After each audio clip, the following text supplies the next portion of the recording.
Property management. உங்கள் பழைய வீட்டை புதிய வீடாக மாற்றலாம் வாங்க.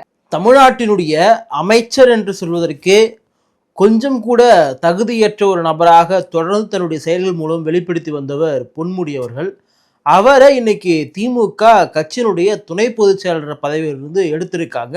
காரணம், பெண்கள் குறித்து மிக மோசமான முறையில் அருவருத்தக்க முறையில் ஆபாசமாக பேசிய ஒரு பேச்சை கேட்டதனால அந்த கட்சியில் இருக்கக்கூடிய துணை பொதுச் செயலராக இருந்த கனிமொழி போன்றவர்களால அதெல்லாம் கேட்டுக்கொண்டிருக்க முடியல. ஏன்னா அவ்வளோ வக்ரம், அவ்வளோ ஆபாசமான ஒரு பேச்சு அது.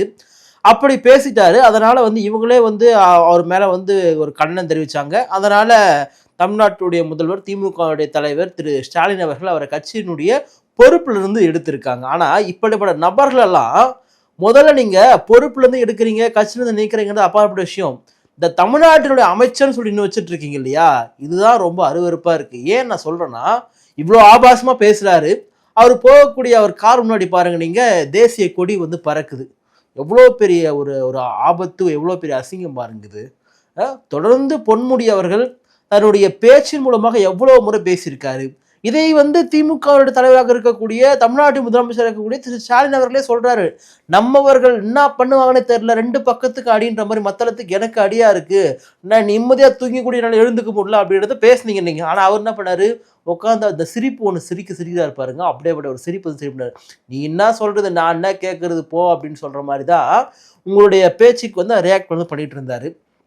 அவரை இப்போதைக்கு நீங்க இந்த கட்சியினுடைய துணை பொதுச்செயலாளர் பொருள் விடுவிச்சிருக்கீங்க. நீங்க உங்க கட்சியில் இருக்கக்கூடிய பல பேர் இப்படிதான் பேசுறாங்க. இதெல்லாம் நாங்க போட்ட பிக்சர்னு பேசுறது, தாழ்த்தப்பட்ட மக்கள்லாம் கோயிலுக்குள்ள பேச இவர் என்ன பேசியிருக்காரு? இவர் இங்க இருக்கக்கூடிய பட்டியல் சமூக மக்களை பத்தி எவ்வளவு அவதூறா பேசியிருக்காரு. நீங்க என்ன சொல்றீங்க, விலையெல்லாம் பயணம் பெண்களுக்கு கொடுக்குற அப்படின்னது விடியல் பயணம் அது இதுன்னு சொல்றீங்க. ஓசி ஓசி ஓசி பஸ்ன்னு சொல்லிட்டு பேசுறாரு. இவரை தான் நீங்க அமைச்சராக இன்னமும் வச்சுட்டு இருக்கீங்க. நீங்க இதெல்லாம் நடக்கும்போது தான் பார்த்தீங்கன்னா, நம்முடைய மூத்த அமைச்சர் ஐயா துரைமுருகனுக்கு ஒரு பதட்டம் ஆயிட்டு, என்னடா இவரை தூக்கிட்டு நம்மளே தூக்கிட்டு போறாங்கன்றதுக்கோசம் மாற்றுத்திறனாளிகள் குறித்து இவர் அவங்களுடைய மனசு புண்பட விதமா பேசியிருக்காரு.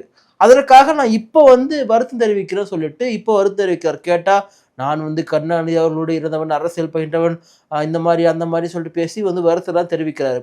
அப்போ திமுகவினுடைய முன்னோர்கள், திமுகவினுடைய இந்த மூத்த அமைச்சர்கள், அமைச்சர் என்று சொல்லக்கூடியவங்களுடைய பேச்செல்லாம் பாருங்க, அவ்வளவு ஒரு மோசமாக, அவ்வளவு ஒரு அருவருக்கத்தக்க ஒன்றாக இருக்கின்றது. நம்ம எல்லா அமைச்சரும் குறை சொல்லலை. நிறைய அமைச்சர்கள் கண்ணியமாக பேசக்கூடிய நிறைய பேர் இருக்கிறாங்க.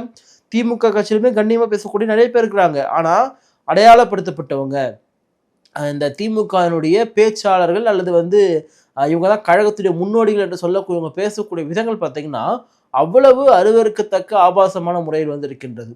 அதாவது பெரியாருடைய சம்திங் ஒரு பெரியார் குறித்த ஒரு விழா நினைக்கிறாரு. திராவிட கட்சி திராவிட கழகம் யாரோ அதை ஏற்படுத்தி அங்கே அந்த விழா நினைச்சிருக்காங்க. அங்கே தான் பேசுகிறாரு. திரு சீமான் பெரியார் பெண்கள் குறித்து இந்த மாதிரிலாம் பேசிட்டாரு அப்படின்னு சொன்னதுக்கு ஆஹோ ஓஹோன்னு சொல்லிட்டு கொதிச்சானுங்க. அப்படியே பயங்கரமாக எடுத்துனானுங்க. அவர் வீட்டு முன்னாடி போயிட்டு முற்றுகிட போகிறோம், அது பண்ண போகிறோம், இது பண்ண போகிறோம் சொல்லிட்டு போயிட்டானுங்க. ஆனால் பெண்கள் குறித்து இவ்வளவு இழிவாக அருவருக்கத்தக்க வகையில் எப்படி ஒரு மனுஷனால, ஒரு வயசுல பெரியவர் அவர் போயிட்டு பொது மேடையில் பேசுறாருன்னா, இவர் வீட்டை முற்றுகிடத்துல உங்களுக்கு கண்கள் தெரியலையா? இவரெல்லாம் கண்டன குரல் எழுப்புது உங்க வாய்கள் எழலையான்ற கேள்வி நமக்கு வருகின்றது. தவறு யார் செஞ்சாலும் தவறு தானே, மாற்றுக்கிறது கிடையாது. இப்போ பொன்முடி அவர்கள் பெண்கள் குறித்து இழிவா பேசிட்டாரு. அதனால கட்சியினுடைய துணை பொதுச்செயலாளர் பதவியிலிருந்து விடுவிச்சிட்டீங்க. பட்டியல் சமூக மக்களை அவதூறா பேசினார் இல்லையா, அதுக்கு என்ன அவருக்கு பனிஷ்மெண்ட் கொடுத்தாங்க திமுக? அப்போ பட்டியல் சமூக மக்களை யார் என்ன வேணா பேசலாமா? பேசிட்டு போயிட்டா அப்புறம் இந்த என்ன சொல்றது, நாங்கள் தெரியாமல் பேசுகிறோம், அந்த எண்ணத்துல பேசுகிறோம், இந்த எண்ணத்துல பேசுகிறோம், சப்பை கட்டுனா அவங்களை விட்டுருவாங்க. நாங்கள் என்ன மூன்றாம் தர மக்களான பேசுறது, அப்புறம் இதெல்லாம் பெரியார் திராவிடம் போட்ட திமுக போட்ட பிக்சரும் பேசுறது, இது போன்ற ஆட்கள் மீது நீங்கள் என்ன நடவடிக்கை எடுத்துருக்கீங்க? திரு ஆர்.எஸ். பாரதி மேலே நீங்கள் என்ன நடவடிக்கை எடுத்துருக்கீங்க? அவருடைய பேச்சுக்கு இதே திமுக தலைவராக இருக்கக்கூடிய தமிழ்நாட்டு முதலமைச்சராக இருக்கக்கூடிய ஐயா ஸ்டாலின் அவர்கள் என்ன நடவடிக்கை எடுத்திருக்காரு? இப்போ பொன்முடி அவர்கள் மேலே நடவடிக்கை எடுக்கிறாங்கன்னா கனிமொழி அவர்கள் ரியாக்ட் பண்ணுறாங்க. ஏன்னா அவ்வளோ ஆபாசமாக, அவ்வளோ அருவருக்கத்தக்க வகையில் அந்த செய்கைகள், அந்த சிரிப்பு அவ்வளோ ஒரு மோசமாக இழிவாக வந்திருக்கின்றது. விழுப்புரத்தில் அவர் வீட்டாண்ட போயிட்டு ஆதரவாளர்கள் போய் நிற்கிறாங்களா அவருக்கு ஆதரவு சொல்றதுக்கு, ஐயா நீங்கள் கலங்காதீங்க, கலங்காதே ராஜா அப்படின்ற மாதிரி அவருக்கு போயிட்டு ஆறுதல் சொல்றதுக்கு போய் நின்றுட்டு இருக்காங்க. கொஞ்சம் கூட வந்து ஒரு வெக்கமே இல்லை. எதுக்கு அங்கெல்லாம் போயிட்டு நீங்கள் வந்து அப்படியே அவர் என்ன மிகப்பெரிய தியாகி மாதிரியும், தியாகி வந்து சிறைக்கு போகிற மாதிரிலாம் பண்ணிட்டு இருக்கீங்க. அவர் வந்து விழுப்புரத்துலேருந்து கிளம்பி வந்து இங்கே சேர போகிறாரு. இப்போ என்ன உடனே வந்து நம்ம சொன்ன உடனே அவர் என்ன அமைச்சர் பதவி எடுத்துகிட்டு போகிறாங்களா? உயர்கல்வித்துறை அமைச்சராக வந்து வனத்துறை பொறுப்பு ஒப்படைச்சிங்க. அமைச்சர் தானே ஆக மொத்தத்தில். நீங்கள் வந்து உங்கள் கட்சிக்கு கலங்க வரக்கூடாது, உங்கள் கட்சி தப்பாக பேசக்கூடாதுன்னு சொல்லிட்டு நீங்கள் துணை பொதுச் செயலாளர் பதவியில் வந்து விடுவிச்சிருக்கீங்க நீங்கள். ஆனால் அமைச்சர் பதவியில் அப்படியே வச்சுருக்கீங்க. ஏன் திமுகவில் வந்து எம்எல்ஏ இருக்கக்கூடிய யாருமே வந்து இவரை விட வந்து ரொம்ப அறிவாளியோ யோகிவானோ யாருமே கிடையாது. அப்படிப்பட்ட நபருக்கு வந்து நீங்கள் ஒரு அமைச்சர் பொறுப்பை வந்து கொடுங்க. நீங்கள் எவ்வளோ பேர் திமுகவில் இன்னும் அமைச்சராகாமல் வந்து உங்களுக்காக உங்கள் குடும்பத்துக்காக உழைச்சிட்டு விரமணியாக இருக்கிறாங்க. எத்தனை எம்எல்ஏக்கள் வந்து இருக்கிறாங்க. அவங்கள யாராவது நீங்கள் அமைச்சராக்குங்க. எப்படியோ வந்து உங்களுக்கு விசுவாசமாக இருக்கக்கூடிய நபராவது ஆக்க போகிறீங்க. அப்படி ஆகக்கூடியவங்களை வந்து இந்த மாதிரி வந்து அருவருக்கத்தக்க வகையில் பேசக்கூடியவங்களை எடுத்துட்டு வேற ஏதாவது ஒருத்தருக்கு வந்து கொடுங்க. நீங்க ஏன் வந்து ஒரு அமைச்சர், தமிழ்நாட்டினுடைய வனத்துறையினுடைய அமைச்சர், அவர் கார்மெண்ட் பறக்கிற தேசிய கொடி, அவர் வந்து ஒரு ஆபாசமா பேசக்கூடிய நபர் சொல்லிட்டு அந்த ஒரு இழிவை வந்து ஏன் தமிழ்நாடு மக்கள் மேல சுமத்துறீங்க? நீங்க இது உங்க கவர்மெண்ட் தானே அசிங்க. நீங்க இப்போ திமுகக்கு அசிங்கன்றதுனால நீங்க கட்சியினுடைய தோற்படுத்தி விடுவிக்கிறீங்க. தமிழக அரசு, திமுக தலைமையிலான தமிழக அரசு அசிங்கம் இல்லையா இவர் வச்சுட்டு இருக்கிறது? நீங்க அமைச்சர் வச்சுட்டு இருக்கிறது இது வந்து அசிங்கம் கிடையாதா? அப்போ உடனடியாக தமிழ்நாட்டினுடைய முதலமைச்சர் திரு ஸ்டாலின் அவர்கள் பொன்முடி அவர்களை அமைச்சர்லேருந்து நீங்கள் வந்து விடுவீங்க. அமைச்சர்லேருந்து எடுங்க. நீங்கள் அவரெல்லாம் அமைச்சராக இருக்கிறதுக்கு எந்த விதமான தகுதியுமே அவர் நபராக இருக்காரு. அவர் பேச்சுகள்லாம் அவ்வளோ ஒரு வன்மம், அவ்வளோ ஒரு அழுக்கு நிறைந்த ஒரு பேச்சாக இருக்கின்றது. உயர்நீதிமன்றத்தால் குற்றவாளி என்று அறிவிக்கப்பட்டவர் உச்ச நீதிமன்றத்தால் தண்டனை நிறுத்தி வைக்கப்படும் நபராக தான் இன்றைக்கு வந்து பொன்முடி அவர்கள் இருக்காரு. நீங்கள் அவர் வந்து ரொம்ப கிளீனானவர் சொல்லிட்டு நீங்கள் வந்து நிரூபணம் பண்ணவே முடியாது. உயர்நீதிமன்றம் ஒரு குற்றவாளி சொல்லிடுச்சு, உச்சநீதிமன்றம் தண்டனை நிறுத்தி வச்சிருக்காங்க. அவ்வளவுதான், தண்டனை நிறுத்தி தான் வச்சிருக்காங்க. உச்சநீதிமன்றம் அவர் விடுதலை ஒன்றும் பண்ணல. உச்சநீதிமன்றம் அவருக்கு கொடுக்கப்பட்ட தண்டனையை நிறுத்தி வச்சிருக்காங்க.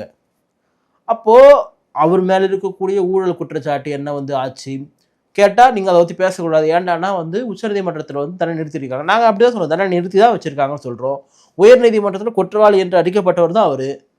அப்போ இந்த மாதிரி பேசக்கூடிய ஆபாசமான செய்கைகள், பெண்களுக்கு பாதுகாப்பான அரசு, அப்புறம் என்ன சொல்லுவோம், என்னை எல்லாரும் அப்பா அப்பான்னு கூப்பிட்றாங்க, ஸ்டாலின் அப்பான்னு கூப்பிட்றாங்க, குறிப்பாக மகளிர் கூப்பிட்றாங்க. அப்படிப்பட்ட மகளிரை தான் வந்து இவர் வந்து இவ்வளோ ஒரு ஆபாசமாக மோசமான முறையில் எனக்கு எப்படி இவரெல்லாம் இவர் இது மாதிரி பேசுகிறாரு. ஒரு இந்த ப்ளூ ஃபிலிம் சொல்லுவாங்க இல்லையா, அதில் பார்க்குறதும் இவர் பேசுகிறதும் ஒன்றுன்ற மாதிரி தான் இருக்குது. ஏன்னா அந்த அளவுக்கு மோசமாக பேசக்கூடிய ஒரு நபராக இன்றைக்கு பொன்முடி அவர்கள் இருக்கின்றாரு. எத்தனை அமைச்சர்கள் மேலே வந்து இவ்வளோ ஒரு அழுக்குகள் தவறுகள் இருந்தாலுமே கூட ஏன் திமுக அரசு தொடர்ந்து வச்சுட்டு இருக்கின்றது? செந்தில் பாலாஜி அவர்கள் மேலே வந்து 1000 கோடி ஊழல் சொல்லி சொன்னாங்க. அவர் அமைச்சராக தான் இருக்கார். பொன்முடி அமைச்சராக தான் இருக்கார். திரு KNனுடைய வீட்டில், அவருடைய தம்பி வீட்டில் சோதனை நடக்குது, அவர் அமைச்சராக தான் இருக்கார். அப்போது திமுக சார்ந்த அமைச்சர்கள்னாலே இவங்கெல்லாம் வந்து ரொம்ப எந்த விதமான களங்கமே இல்லாதவங்க அப்படின்றதே ரொம்ப சொற்பமாக தான் இருக்கின்றது. எந்த அமைச்சராக நீங்கள் போட்டாலும், யாரை போட்டாலும் உங்களுக்கு விசுவாசமாக தான் இருக்க போகிறாங்க, உங்களுக்கும் உங்கள் குடும்பத்துக்கும் விசுவாசமாக இருக்க போகிறாங்க. அப்படி இருக்கிறவங்க தான் போடுவாங்க. ஆனால் அப்படி போடுறவங்களையாவது நீங்கள் நல்லவங்களாக பார்த்து போடுங்க அப்படின்றதான் நம்மளுடைய விருப்பம். ஏன்னா தமிழ்நாட்டின் அமைச்சர் அப்படின்னு சொல்லும்பொழுது வெறுமனையாக திமுக கிடையாது, அவர் தமிழ்நாட்டுக்கும் அவர் தான் அமைச்சராக பார்க்கப்படுறாரு. அதனால் உடனடியாக திரு பொன்முடியை அமைச்சர் பதவியிலிருந்து நீக்க வேண்டும். அவர் பேசின பேச்சுக்கு சட்ட ரீதியாக நடவடிக்கை வந்து எடுக்க வேண்டும்.